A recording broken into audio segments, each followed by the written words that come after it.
Hello and welcome to World Talks here on TVP World with me, Ashim Kumar.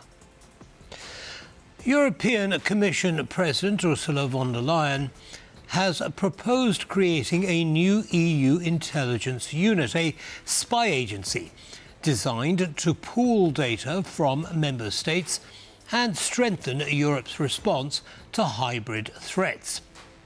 The plan, inspired by recommendations from former Finnish President Sauli Niinisto, has sparked controversy in Brussels, with critics warning it could expand the Commission's power at the expense of national sovereignty. Joining me now for insight is Tomasz Zając, analyst at the Polish Institute of International Affairs. Tomasz, welcome to TVP World. Thank you very much for taking the time. Hello, thank you for having me. It's a pleasure. So why do we need a spy agency? I mean, surely we're doing fine just as we are, aren't we? Well, I think that we can see that the challenges that we're facing are more and more pan-European. So what this requires is actually also the pan-European tools at our disposal. Of course, like you rightly mentioned, this is a very important national prerogative. So, of course, there will be some kind of opposition from the member state.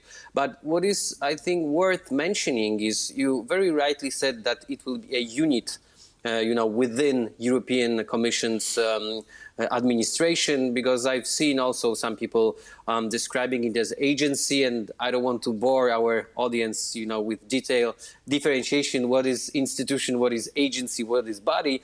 But I think what is important here is that it won't be a full-fledged agency. It will only be a unit within the EU administration that is already existing.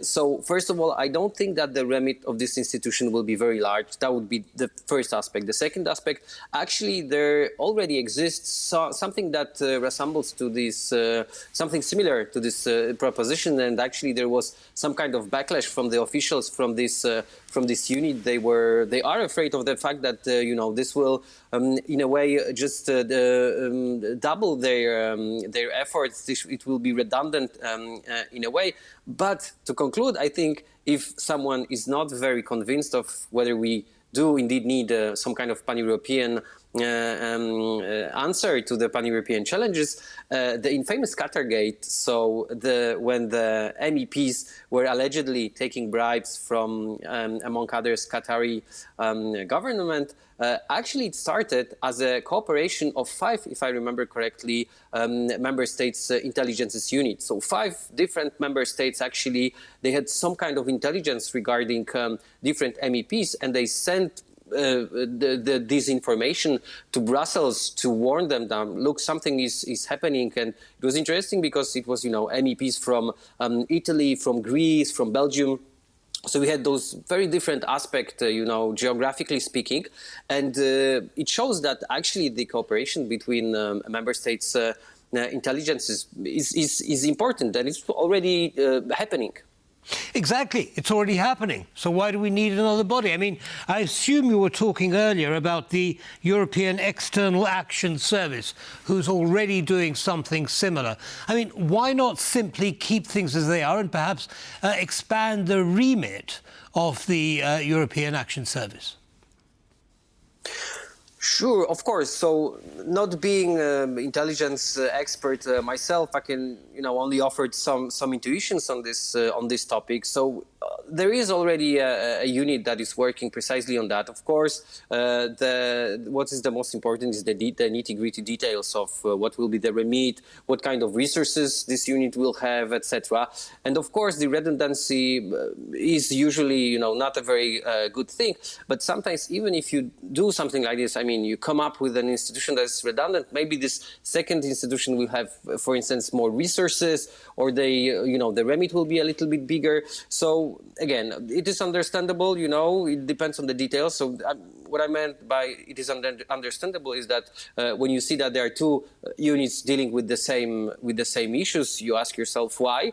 And of course, that's always a valid question to ask. But again, I think there are some opportunities regarding to this idea, and we will see depending on the details. Yes, absolutely, we will see. And as you say, things are at the very early stages. But many would say that the EU is bureaucratic enough. Thank you very much.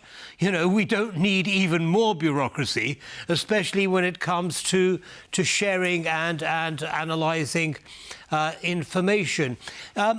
Let's move on, though, to the willingness of countries to share such secret information that they have gathered. Here they are putting it into a much bigger pool, thereby increasing the risk that this information is going to be leaked. I mean, that is a valid fear, is it not? So first, if I just make a small comment regarding what you said regarding whether the EU is bureaucratic enough, I try to fight this notion because there's like more or less like 35,000 officials in the European Commission's administration, and it's really fewer than sometimes like a major city in Europe has more officials actually than EU. So just a small comment to put this into bigger perspective. But regarding the essential part of your question, well, of course there's always risk of leaks, but like I said and like we said actually already, this is happening. This has happened before. We have this cooperation, and this risk will always be possible. European Commission and European institutions as such, they have access to some very sensitive information, and the EU institutions, they receive very often very sensitive information. And I think EU has proven to some point that it is worth that it will not leak the information that it receives.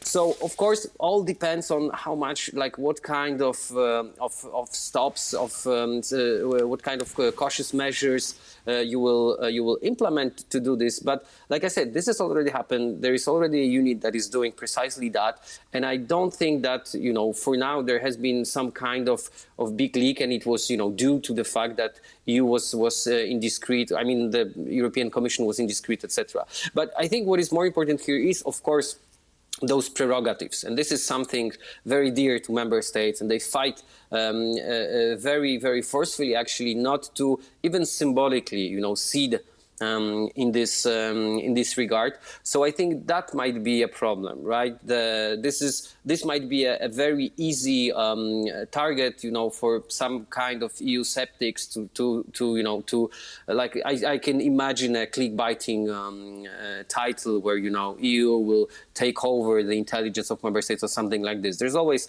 risk like this, but again, should this be something that will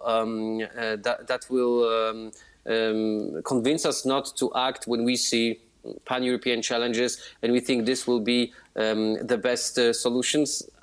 I don't think so. Yeah, but take countries like Hungary or Slovakia, who are who do have a leaning towards Putin and Russia and refuse to condemn Russia's invasion of Ukraine. We're not sure if we want them to have access to such information, are we? Yeah, but that's a very good point. But look, for instance, NATO. Hungary is also in NATO, right? And I think that there they have access to really much more important information from Russia's point of view. And still, you don't hear that much about, NATO trying to come up with, I don't know, some kind of new procedures or measures or creating another institution altogether.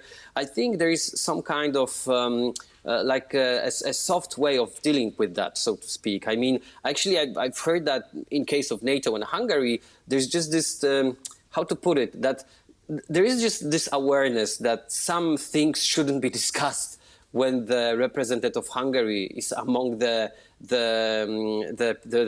people that are meeting.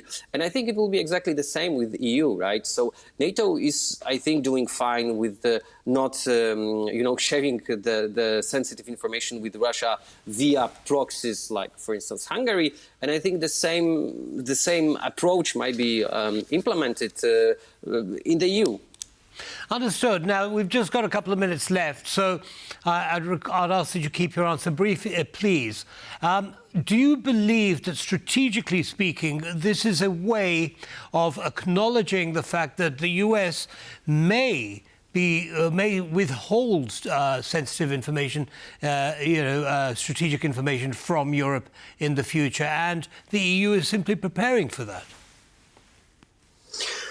Yeah, I think actually that might be the case, to be perfectly honest. So definitely the second term of President Trump was a wake-up call for Europe. And I think this is one of the many events when we can see that Europe is trying to take care of itself and is just preparing for the fact that maybe not now, but in the foreseeable future, we can see that the United States won't be as willing as it used to be, to share some kind of information. And we have to be ready for that. We have to have some kind of tools that, we can just take easily and start using them. So again, it doesn't necessarily mean that, we're at this stage right now. And I think that, even though there are some frictions, of course, but still the intelligence regarding, key interests of the West, collective West, so to speak, they are shared, and the United States are sharing those information. But of course, we have to be ready for the worst case scenario when this won't be the case, in some time. Right. Unfortunately, we're going to have to end it there, Tomasz, but thank you very much indeed for sharing your analysis with our audience. Have a good evening, sir. Thank you. You too. Thanks. Bye now. And that brings us to the end of this episode of World Talks. Don't go away, though. We've got the news coming right up. Goodbye.